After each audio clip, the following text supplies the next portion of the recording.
Hello everyone, welcome you all. So in this video we are going to discuss about difference between Zener breakdown and avalanche breakdown.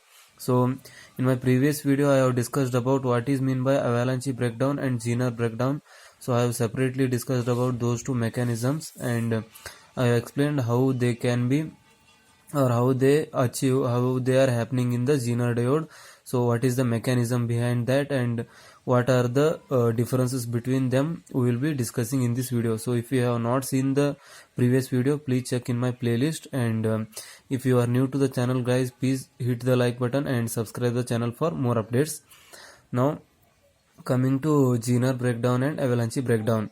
So the first difference is breakdown. In Zener breakdown, the breakdown is due to the intense electric field across the junction. So the Zener breakdown, the breakdown is due to intense electric field across the junction. So if this is the PN junction, then the breakdown is due to the electric field which is created at the junction.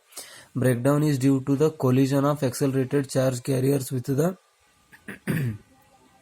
adjacent atoms and due to the carrier multiplication. So in this, the breakdown occurs due to the collision of minority charge carriers. So suppose this is the atom, so it will be containing valence electrons. So some electron hits the atom, then it will free some other electrons. So this is called charge carrier multiplication.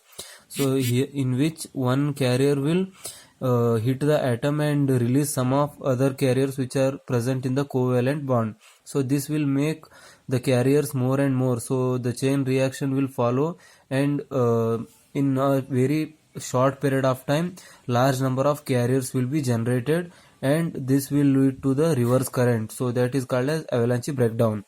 So on these two topics I have discussed in detail with the diagram. So if you are interested, you can check the video in my description.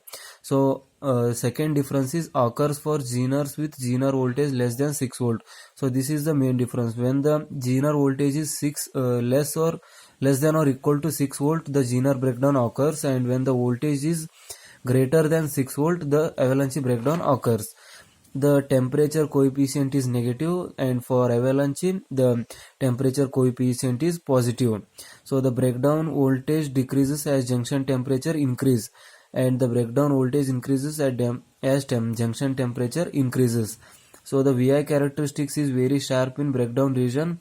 The VI characteristics is not as sharp as in Zener breakdown. So these are the sum of differences which we will be seeing in the Zener breakdown and avalanche breakdown. So if you like the video guys, hit the like button and subscribe the channel for more updates. Thank you. Thanks for watching.